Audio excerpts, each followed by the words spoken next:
What if I told you that the mighty Roman Empire, which ruled the world for over 1,000 years, wasn't destroyed by barbarian hordes or economic collapse, but by something far more sinister and shocking?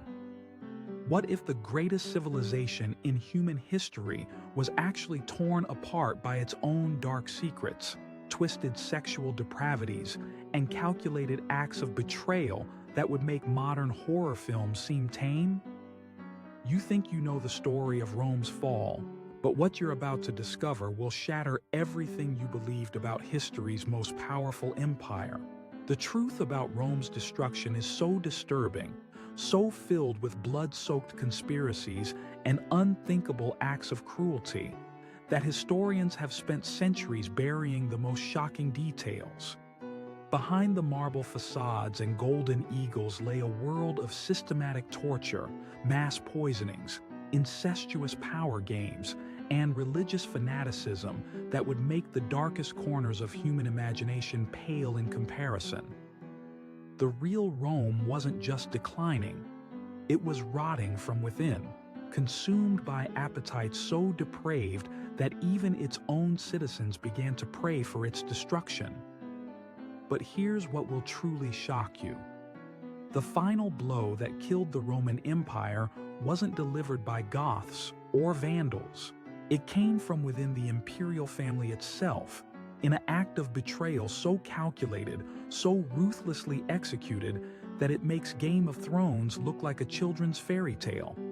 By the end of this story, you'll understand why some secrets were meant to stay buried, and why the true cause of Rome's fall was hidden for over 15 centuries.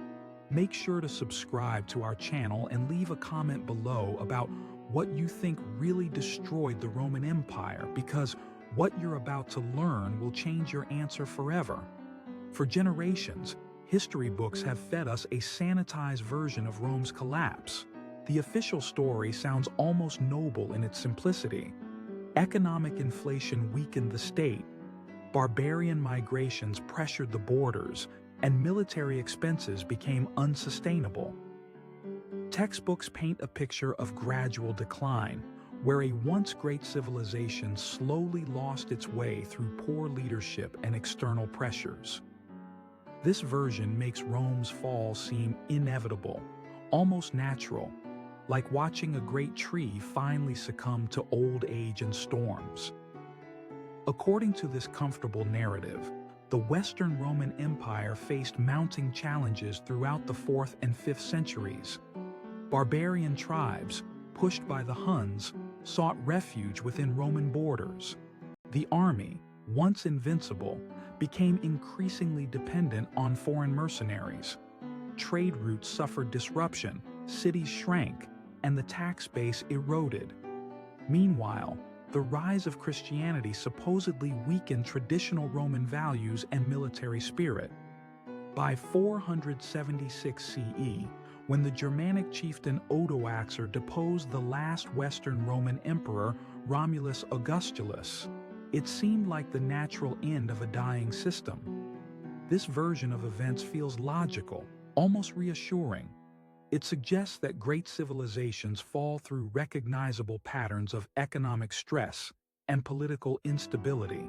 It makes Rome's collapse seem like a lesson in fiscal responsibility and military preparedness, problems that, while serious, remain within the realm of normal human governance. The emperors of this period are portrayed as weak but not evil, the barbarians as desperate rather than malicious, and the whole process as tragic but comprehensible. But this sanitized version conceals a far darker reality. The truth about late imperial Rome isn't found in economic statistics or migration patterns. It lies buried in palace archives, in the testimonies of traumatized survivors, and in archaeological evidence that historians have long been reluctant to interpret honestly.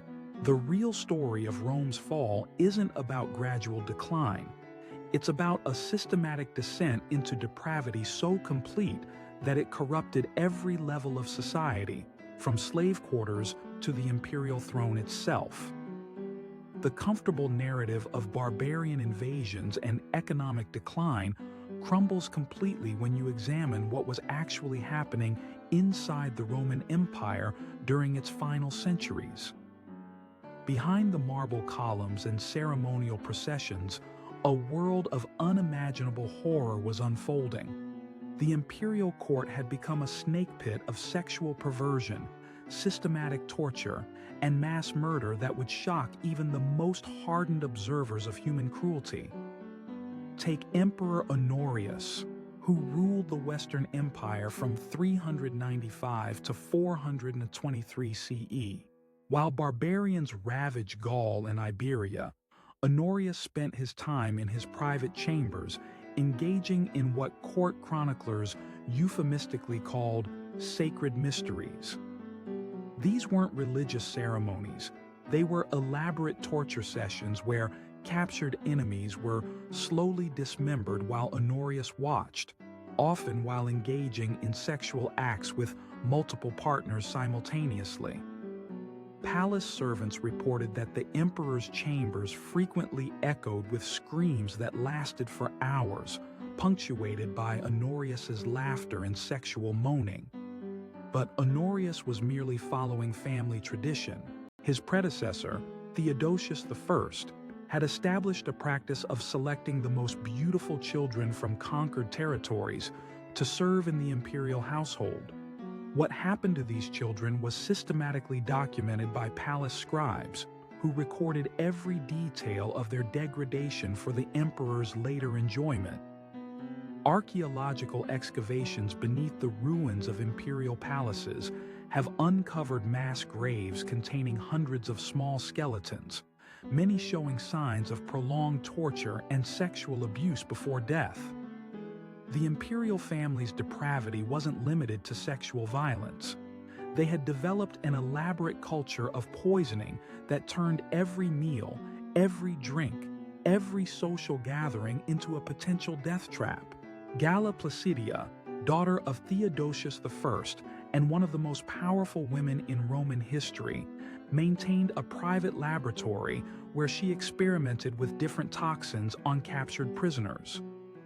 Her journals, discovered centuries later, describe in clinical detail how various poisons affected their victims, which ones caused the most pain, which ones left the victims conscious longest, which ones created the most dramatic physical transformations before death.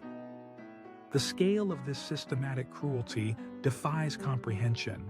During the siege of Rome by Alaric in 410 CE, while citizens starved in the streets, the imperial court was hosting elaborate banquets where the main entertainment consisted of forcing prisoners to fight to the death for scraps of food, then feeding the survivors to trained lions while guests wagered on how long each victim would survive.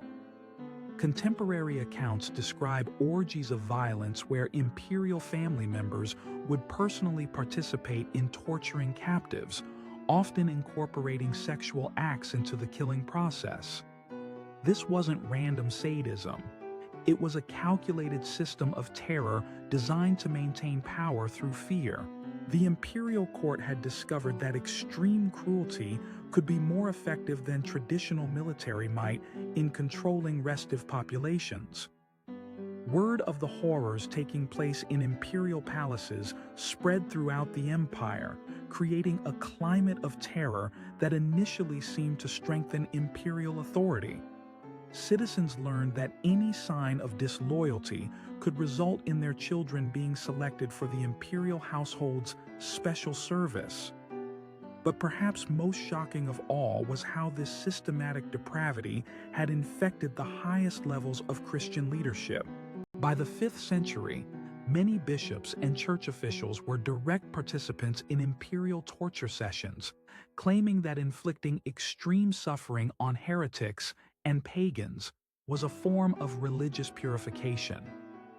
Archaeological evidence from church sites reveals torture chambers built directly beneath altars, where religious ceremonies often culminated in the ritualistic mutilation of prisoners while congregations chanted hymns above. Among all the monsters who wore the imperial purple during Rome's final centuries, none embodied the empire's moral collapse more completely than Galla Placidia, daughter of Theodosius I and perhaps the most powerful woman in Roman history. Her story reveals how personal vendettas and sexual obsessions at the highest levels of government could literally reshape the fate of civilization itself. Galla Placidia's journey from imperial princess to destroyer of empires began in 409 CE when she was captured during Alaric's siege of Rome. But what happened during her captivity wasn't the noble imprisonment described in sanitized histories. Contemporary sources, carefully hidden for centuries, reveal that Galla Placidia didn't merely endure her captivity, she reveled in it. Within weeks of her capture, she had become Alaric's willing collaborator, using her intimate knowledge of Roman defenses to help the Visigothic king plan increasingly devastating attacks on her own people. But collaboration was only the beginning of Galla Placidia's transformation. Palace informants reported that she had developed an insatiable appetite for watching torture sessions, often demanding that captured Romans be brought before her so she could personally oversee their interrogation and execution. She would spend hours devising new methods of inflicting pain, treating human suffering as a form of artistic expression. Her creativity in designing torments became legendary even among the Visigoths, who were themselves no strangers to brutality. When Alaric died and she married his successor Athaulf, Galla Placidia used her new position to orchestrate systematic campaigns of revenge against anyone she perceived as having slighted her family. She maintained detailed lists of Roman nobles, military commanders, and church officials who had failed to show proper deference to the imperial house, and she methodically arranged for their capture, torture, and execution over the following years. Her wedding to Athaulf was reportedly celebrated with the mass crucifixion of 50 Roman prisoners, whom she had personally selected from among her former courtiers. After Athaulf's assassination in 415 CE, Galla Placidia was returned to Roman territory and forced to marry the general Constantius III. But rather than returning to traditional imperial behavior, she had been fundamentally transformed by her years among the barbarians. She brought with her a cadre of Gothic torturers and executioners, whom she installed in key positions throughout the imperial administration. These men, trained in the most extreme forms of psychological and physical torture, became the enforcers of a new kind of Roman imperial power based entirely on terror. As Augusta and regent for her young son Valentinian III, Galla Placidia wielded unprecedented power, which she used to transform the Roman Empire into a mirror image of her own twisted psyche.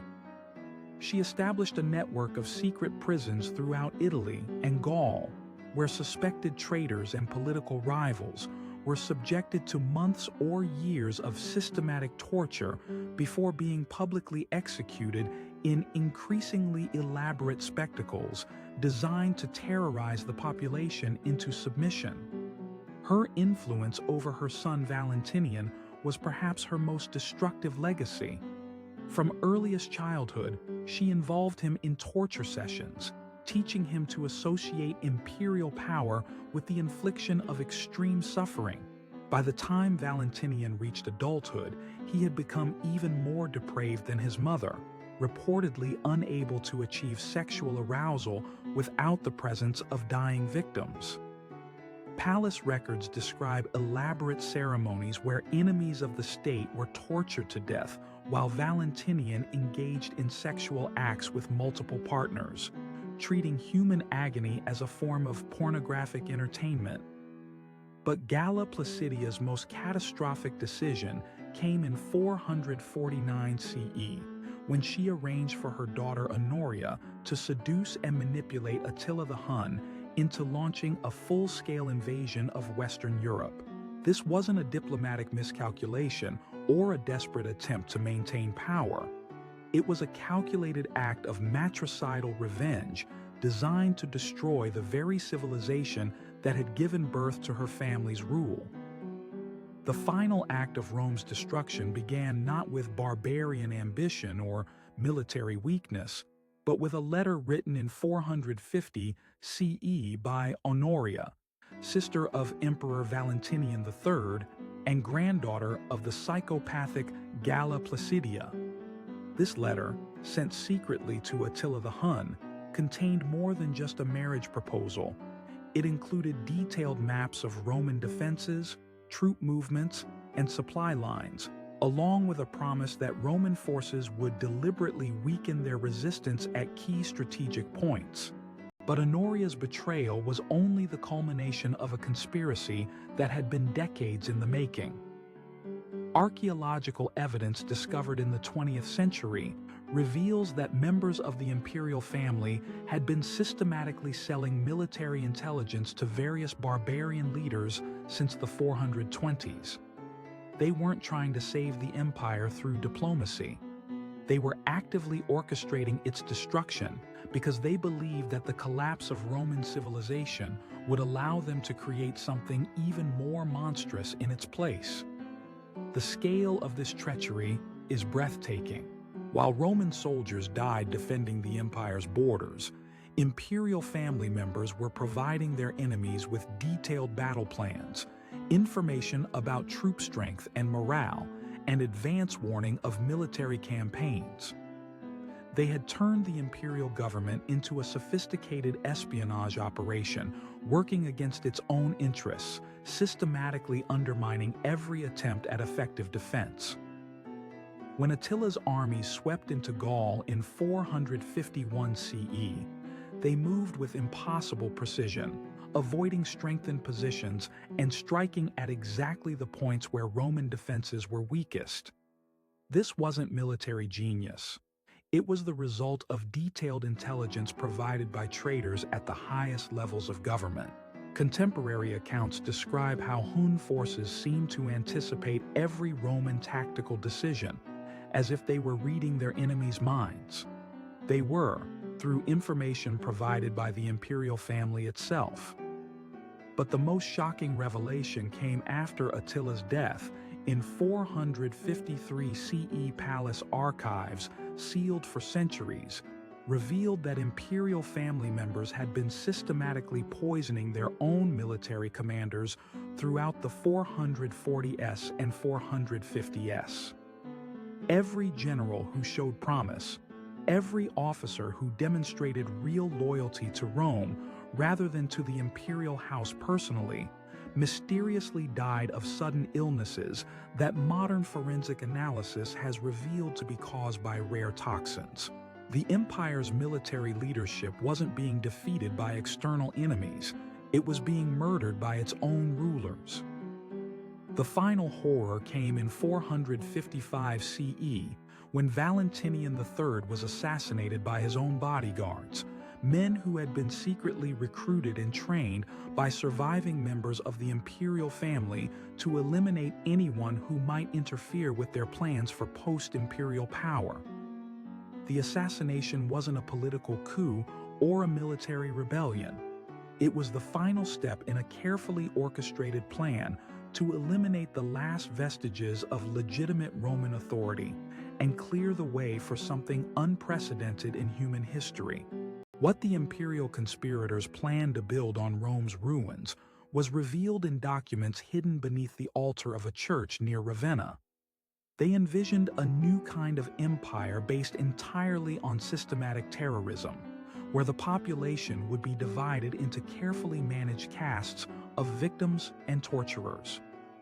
Every aspect of daily life would be designed to maximize human suffering, which the conspirators believed would generate a form of psychic energy that could be harvested and concentrated to give its controllers godlike powers over life and death. This wasn't mere political ambition or even ordinary evil.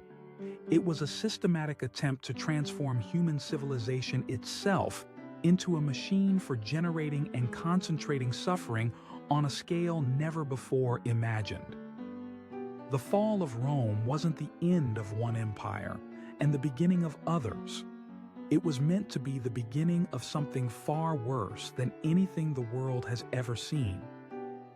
The true legacy of Rome's fall isn't found in the barbarian kingdoms that replaced imperial rule, or in the rise of medieval Christianity, or in any of the conventional historical narratives taught in schools. The real consequence of the imperial conspiracy's success was the establishment of secret networks of power that have operated behind the scenes of European politics for over 15 centuries, working systematically to recreate the conditions that would allow them to complete their ancestors' interrupted project. Evidence of these networks can be found throughout European history, in the systematic brutality of certain medieval rulers, in the inexplicable cruelties of specific religious persecutions, and in the recurring patterns of torture and mass murder that have characterized European politics during periods when traditional authorities weakened. Each outbreak of seemingly irrational violence, each instance of systematic cruelty that defied normal political or religious explanations, can be traced back to the influence of groups claiming descent from the imperial conspirators who destroyed Rome. Modern archaeological investigations have uncovered burial sites throughout Europe containing evidence of ritual torture and murder carried out according to methods first developed in the secret chambers beneath imperial palaces. These sites span over a millennium, from the 6th century to the 16th, suggesting that the knowledge and practices developed by the late imperial court continued to be preserved and transmitted across generations by dedicated practitioners. Perhaps most disturbing of all is the evidence that some of these networks may have survived into the modern era. Certain unexplained disappearances of political figures, mysterious deaths of investigators who came too close to uncovering sensitive historical evidence, and recurring patterns of systematic cruelty in regions with documented connections to medieval successor groups all suggest that the conspiracy that destroyed Rome may not have ended with the fall of the Western Empire. The archives of several European churches and noble houses remain sealed to this day, their contents classified at levels that suggest modern governments may be actively protecting secrets that date back to the 5th century. Attempts by legitimate historians to access these materials have been systematically blocked by legal mechanisms that seem designed specifically to prevent any comprehensive investigation into the true causes of Rome's fall. What makes this ongoing secrecy particularly ominous is the growing body of evidence suggesting that the original conspirators' plans weren't limited to destroying the Roman Empire. They were developing technologies and methodologies for systematic population control that could theoretically be applied on a global scale using modern communications and surveillance systems. The torture techniques developed in imperial palaces, refined over centuries by secret practitioners, could be adapted and implemented using contemporary technology in ways that would make the horrors of late imperial Rome seem primitive by comparison. Make sure to subscribe to our channel for more shocking revelations about the hidden truths of history that powerful interests don't want you to know. And leave a comment below telling us which historical mystery you'd like us to investigate next. Because as today's story proves, the official versions of even the most famous historical events often conceal secrets that are far more disturbing than anything you could imagine.